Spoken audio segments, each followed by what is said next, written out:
Good morning. Good morning. Yeah, we're in Dallas at a hotel again for IVF appointment. It's super dark over here. But hello.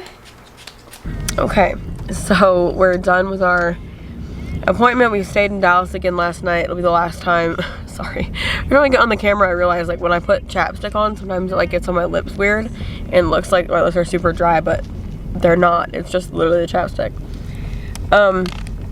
But anyway, I still sound terrible. I'm not even really sick anymore. This is probably the first day I actually feel good in a lot of days. I feel a lot better today, but my voice always sounds sick for like weeks after I'm sick. It's just always like that. My voice is just more worn out than the average person, probably because of the singing thing and all that. So anyway, so yeah, IVF appointment went great. Yeah, cheese. It went really well, actually. I asked some questions today that I didn't ask last time. Sometimes I have to evaluate myself because I'm like, I don't want to ask a stupid question, but it's like literally I was thinking today when I was in there, I'm paying a lot of money. You know what I mean? Like they work for me. Like I pay this, like not even insurance. That's still, you get a say, of course, but I'm literally paying them so that they can tell me what's going on. And I'm nothing against them. They're not bad at all. But again, sometimes they don't know what you want to know. You know what I mean? Some people don't care how thick their lining is. They just want to go in there and get a transfer. But I do care. I want to know everything. I want you to tell me absolutely everything because I want to know what's going on. I want to have a say in it, H, yeah. So today I asked her again. I did ask last time what my thickness was. She told me, but today I just asked, it said in the last video, it seemed like it was like a lot thicker. It is a lot thicker than it was last time. You mean help you? Got himself out of my phone. It is a lot thicker than it was last time around. Lining thickness matters with any pregnancy, even if it's a natural pregnancy. Like in your cycles, your lining thickens. If you don't get pregnant, that lining then sheds. If you do get pregnant, it stays. So anyway, it's not just an IVF thing, but I wanted to know what it was. Well, for Xylan's transfer, when we transferred him, it was 8.8 like a week before transfer, so it could have been maybe around 9 at transfer time. I don't know that. It didn't tell you on transfer day, or they didn't for me, but it doesn't grow that fast. So could have been the same, could have been a little bit thicker, but not much. Probably not more than 9. Well, anyway, this time, today it was 11. Last time it was 10.9. So again, that last time was a week ago, so it's not like that fast. I think it's like the initial growth, and then it kind of just levels out is the way that it seems to me, and from what I've researched, it seems like that must be what happens. But anyway, I asked her today if it can be too thick, if that's, because I told her my transfer last time, my lining was not that thick. It was 8.8. I have videos. That's one reason I love to document. And now it's 11. Like, is that okay? Can it be too thick? She said, no, like at this point, it can't be too thick. It could be like if it got outrageous, like if it was like, what's wrong? The sweet boy has done so good in the car. We drove yesterday up to Dallas. What do you need? Okay, here you go. We drove yesterday up to Dallas, and he did amazing. He actually fell asleep in the car. He never does that. But anyway, so she said like if it was like 20 or something, it can be too thick, but it's not going to be too thick. 11's fine. She said it actually looks really good, and everything looked great. So everything's good. We're set to transfer the 26th. It's not going to change because I don't have any more appointments. So definitely going to be trying to transfer on the 26th. And it's different this time. They said that the embryologist is going to call me with the time for transfer. Last time it didn't work that way, but I have a feeling it has something to do with my COVID test last time. It had to be a little bit more planned in advance because I had to come up a different day. COVID time was not ideal, but I had to come up a different day. Actually, I came up 2 times, but one was on transfer day for COVID test because I thought I had COVID at transfer last time, but I didn't, supposedly. So anyway, very exciting news that I was hoping for and kind of expected because things have changed so much. Last time for my transfer, Manny couldn't be in there. With the transfer for Zion, they wouldn't let him go back with me. He couldn't even come in the lab at all because of COVID. This time, she just casually was like, yeah, and whoever you bring with you, like, make sure they don't wear any, like, cologne or anything as well. And I was like, okay, so let me clarify this. My husband can come back there with me. She's like, yeah, he can be with you this time. Like, it's, you know, it's good now. So I'm really excited about that. He gets to go with me, so we're going to leave Zion. If my friend Krista can still watch him, she's been on alert. She knows that it's likely that at 26 she's going to watch him, but if that changes, obviously we could try to figure something out there because I really want Manny to be able to go back. Zion obviously cannot go back. It's, number one, I don't like to bring him like into the fertility clinic at all just because there's so many people in there that are like absolutely so badly struggling with infertility. I just personally don't want to be like, here's my baby, you know. I'm not really comfortable doing that. But also, because it's different. Some people think, oh, that's so amazing, that gives me hope. And then some people, that's just like, I know what it's like. If it's a day where you just got bad news, that's probably not, you know, it's just almost insensitive. If you've ever been to a fertility clinic, you know the way the vibe is in the room. It's not the most happy of places, as you can imagine. I mean, sometimes people are crying, sometimes they run out crying, and this is a common thing. People are being told they lost a baby, people are, you know, there's a lot going on, and it really can be hard. So, anyway, at the lab, he obviously can't go in because the lab is like, it's a lab, it's legitimately a science lab, it's a, you know, IVF lab. But the rooms are like surgery rooms. They do it essentially like a surgery, but they don't cut or anything like that. But it's in a surgery room. It's like a sterile environment. It's very specific. It's very, very tedious. It's very like could be dangerous, you know. So they don't let obviously kids in. So I'm gonna have to get some childcare for him, which is gonna be fine. Hopefully that works out. But anyway, got Starbucks, just a venti iced coffee with toasted vanilla, no classic, and cream. It's really good. And I got Zion a croissant because he loves these. Okay, so it's been a couple days since we have, oh goodness, since we went to our appointment that I talked about. And tonight starts the PIO shot. So I will tell you guys really quickly, I just said on TikTok as well what meds I'm on right now.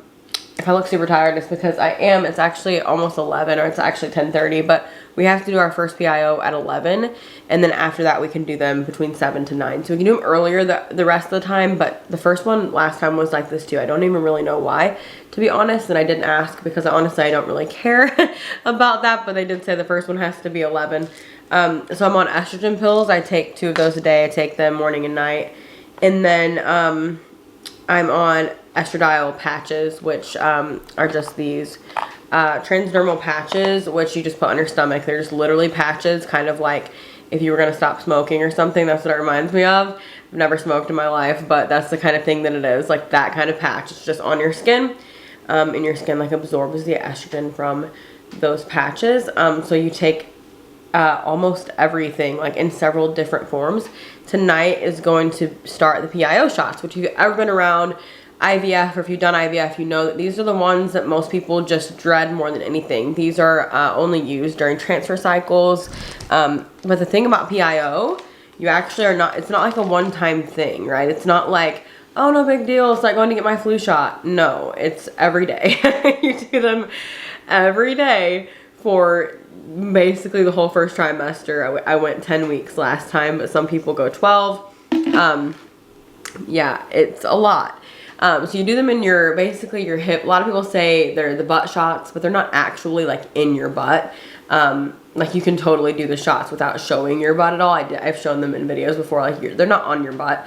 Somebody said recently that I thought was really a good point. It's kind of like where your love handles would be. Like if you're familiar with that area, that's basically where you're doing the shot. It's not like in your butt cheek. So anyway, it's, you know, that little area there, and it's in the muscle. I do have markings. They draw circles on you, so you know where to inject them. That's another thing that, like, the first time around, this time I'm definitely more calm because we did this for 10 weeks, but I still, you know, obviously it's like a big needle that I know I'm going to be sore. I know it's probably going to cause some knots. You know, if you've been through IVF before, you just kind of know what to look for, and most of my shots went really smoothly, but I did have one that was like really like hurt the whole next day. My leg was really hurting, and that's not that common, but there are some bad ones that you'll run into, honestly, because you have this circle that you can do the shots in, and the very beginning, it's like, oh, this isn't bad. But then after you've done these shots every day, you kind of run out of spots in that circle that have not been hit. I mean, you're going to have to hit these spots over and over. And that's where it becomes a problem, where it's like, oh, wow, that was right into a knot. That felt great. So, you know, that's kind of when you run into the issue. I'm not as concerned about tonight because the first one isn't that bad. But not trying to be a downer, but they do get worse. But honestly, PIO shots, you can get through anything. You can get through it. You'll be fine. It goes faster than you would even think. Like, it really does. It doesn't feel like it's 10 weeks. And I said last time I would give myself shots in the eyeballs if that's what it took to do this, like to have a baby. And once you're in the zone of like, this is why I'm doing this. There's a why for this. There's a purpose. This isn't for no reason. Once you get in that zone, you're like, yeah, I'll be all right. I'll survive it. And you kind of, honestly, you have to be in survival mode like that in IVF. You have to be like, you know what? I don't feel like doing this. This is not fun. Does not feel good, but I'm going to do this. I'm going to do it. I've made a decision. I'm going to lay down and I'm going to get this injection because I know there's a point. I know that there's something beautiful that comes out of this. And what is 10 weeks of intramuscular shots when you look at a lifetime of just enjoying this human being that is just such a blessing to your life? I would do anything. I was thinking that a second ago. I went in there as I woke up and I held him for a minute.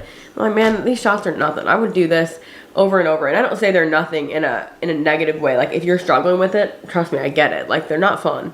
But it's nothing in the grand scheme of things when, like, you know, all is said and done, you would do it over and over and over and over. You know, that's just what moms and dads do. And so, anyway, we're going to be fine. I'll show you the needles if you've never seen them before. I showed them in a vlog before, but if you missed that. This is the drawing needle, which is what you draw the medicine up with. You don't want to inject with that needle. It's a lot thicker than the other needle. The other one ain't thin. I mean, they're both large, but that one's thicker, and it probably would hurt quite a bit worse. And then this one, and that's not a needle. Hang on. This one right here. This one is actually longer, but it's a little bit thinner. And this is what you inject with. So, yeah. There's that. They're big. I mean, when I show people, they're always like, oh my gosh. You know, it's like, it looks terrifying. The first time I saw them, when I opened it up, like our first round, when I'd never done this before, I was like, oh my gosh. Like, you have to give that to yourself at home. Like, Manny gives them to me, but we have to do it at home. Like, we've never done this before. And it's in an area where, again, this is very rare, but like, everybody's always talking about, like, you could paralyze yourself because you could hit a nerve. That's why they draw the circles, so that you don't inject into the wrong place. You know, we keep drawing the circles on my body just because I feel more comfortable with that. But honestly, after you've done a few of the shots, you're going to know where the shots go. You can feel where you've been injecting. It's not like you're going to lose track of that injection site. But yeah, we're doing that tonight. And then I can start changing my patch. I changed my patch today, so I can change it in 3 days instead of 2. Which honestly, it's just hard to keep up with. The patch isn't really an issue, other than it's just easy to forget. So I always have to make reminders in my phone, because it's like, what day did I change that? You know, or I'll say it on a video. That way I've gone back and looked at videos many times to see if I said or if I took my medicine in the video, because you just lose track of IVF meds. There are less individual meds though for the transfer cycle than there are for egg retrieval. Egg retrieval is just like wild with meds. I mean, there's a lot of them. So anyway, we got this. Amanda's gonna get it ready pretty soon. He gets my meds ready and gives them to me. I've always just found it easier, to be honest. If you have somebody who's able to do that for you, that's really helpful, because I find it easier since I'm taking the shots, I'm doing all this. If I don't have to also stand there and draw it up and like overthink everything, you know, I just like to go lay down and receive the injection and move on and just try to space out of it for a minute, you know? And that's kind of, again, the survival mode thing. You do what you gotta do to survive. And needles don't bother me. Obviously, I have tattoos and all that. Like, needles have never been an issue for me, but it is a little bit, you know, stressful. Like, oh, wow, I'm putting a needle in my muscle right here at home. And, you know, we're just gonna do that, and we're gonna do it every day for a long time. And I'm believing it's gonna be for a long time. If you unfortunately have a failed transfer, you don't continue meds, obviously. But I told my friend Chris that the other day, I am not allowing that to be an option. I'm gonna get pregnant in a few days, and I'm just speaking that. I'm believing that. I'm gonna plug my phone in real quick, let it charge up a little bit. My mom wants me to call her, something we've always done, and she's just always been a part of it from far away, and she wanted to be a part of that, so she asked me if I would call her when I do it. So TikTok will of course get the shorter version of all of this, but I do like to just kind of talk a little bit more on here. So you have two options. If you want the long version or the short version, you'll have both options. But I did want to say, like, it's just so wild to me, like, the concept of time. Like, I think I'm not as nervous this time because I literally feel like it was last week that we did our last PIO shot. But the wild thing is, we stopped them on Thanksgiving in 2020. So this is literally 2023. It's been not quite 3 years, but it's been over 2 years, you know, since we have stopped doing them. So I haven't done one in over 2 years. I mean, it's not like it's been a while, but it just seems like it just happened, you know? It's like, oh yeah, we took a little week break, but now we're back to it. That's literally how it feels in my mind. So I remember it really well. So it doesn't seem so unknown to me. You know, last time around I was like, oh my gosh, like what does that feel like? And honestly, if you watch a lot of people, they will really, and I know everybody has a different experience, but some people will literally terrify you about these, like the way that they say they hurt and stuff like that. I mean, some people just they do obviously have really bad experiences. So I know everybody's body's different. Everybody's pain tolerance is different. Everybody's different. But for me, they're not any type of terrible thing. I mean, they're not traumatizing or like horrible. They're not fun. You know, they're not exciting. But I will say, last time I also did progesterone suppositories after the pregnancy test. I don't know if I'm doing that this time. Oh, I also did the progesterone suppositories last time. I'm not sure. I did it after the pregnancy test. But I'm not sure if I'll be doing that this time. They haven't mentioned it. But I'll be honest, I hated those. Like, I would do it gladly, but I absolutely hated those suppositories so much. They are a mess. They are just not ideal. And I've seen several other people say this. Some people hate PIO shots, but some people agree with me that literally I would actually prefer the PIO shots over the progesterone suppositories. Like, if I had to do like 2 shots instead of the 1 and I didn't have to do the suppositories, I would do that. So that kind of gives you an insight of like, yes, they're not fun, but they're not like, you know, debilitating. I mean, you'll be really sore, and especially in the beginning, you do get sore muscles because you're injecting every day. But if you rotate sides, if you do your massages, if you do, I highly recommend walking around, doing some squats right after, moving your muscle, engaging that muscle as much as possible. I think really helps. There had been times where I'd just do the shot and just lay there and go to sleep or whatever, because we used to do them in our bed, and I was more sore every time I would do it that way. But if I would get up, do some squats, walk around, you know, try to engage that muscle, I would feel better. So there's just things that you learn as you go along.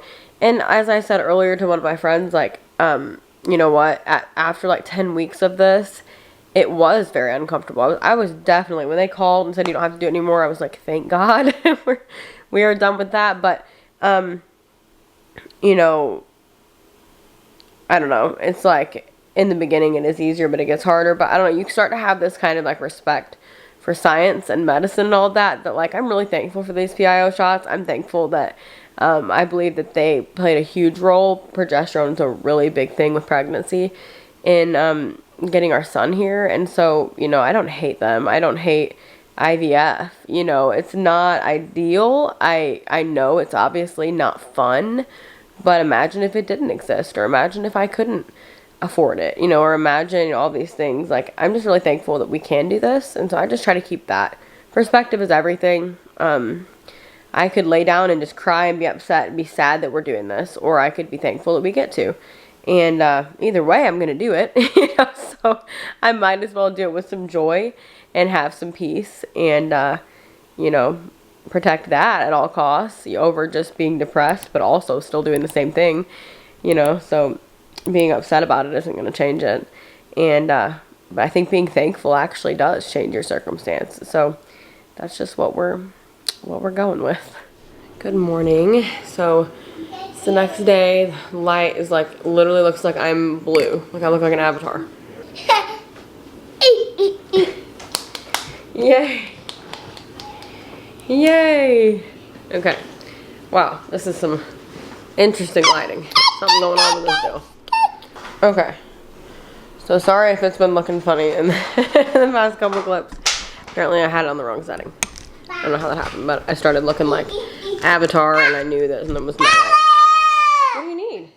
Last night we started our PIO shots. I'll put them, I'll show you me getting the injection right here, but I started them last night, did our first one. If you don't know, I think I already said, but they're every day. You do them, you rotate sides. So I did the right side last night. So now I'll do the left side. I am sore today, but not even close to what I will be after a couple of days.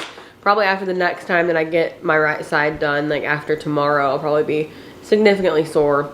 Just based on how it was last time, but I am sore. I mean, you feel it, like I can feel it even in my leg. What's wrong? Can you sit on the chair? Is that what you're doing? He's cleaning the chair off so he can sit on the chair.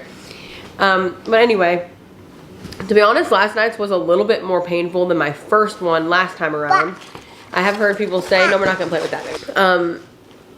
It was a little bit more painful, but Manny said after that he did toward the bottom of the circle. And I remember, which, I mean, you have to do throughout the whole circle, so it doesn't matter where you start. You're going to have to do the whole thing because you want to use a different spot every night if possible. After a while, it becomes impossible. You end up injecting over a place you already have, and that's when it hurts more. But toward the bottom, like the closer you get to your butt, is more painful than if you do toward the top. And I remember that from last time. Also, I think last time my right side was the most painful side. I remember even saying that I almost kind of dreaded the days that we did the right side. But overall, it's fine, and it's not, it's a second, you know what I mean? And then you are sore afterwards, but the actual injection pain is just a second, and it's not, you know, you can definitely live with it. You can definitely tolerate it. But yeah, we started them, and I'll vlog as much as I can of those and different things, and massages after are like the key. What do you need? This boy loves the camera. And lately, he's been saying that, he says, you say that you want to, I want to hold you? I do. Hold you. Can you tell him that? Say, hold you. Milk. There's no milk in there, baby. Milk. There's no milk in your bag today. We didn't go anywhere. Milk. Okay, we'll get you something. You want to hold this? Milk. Anyway, I'm going to wrap up this vlog. I'm going to get him some milk. And I will see you guys in the next one. Thank you for watching and supporting. Remember, you are incredible. Jesus loves you. 1 second. And we'll see you tomorrow. Bye. Bye.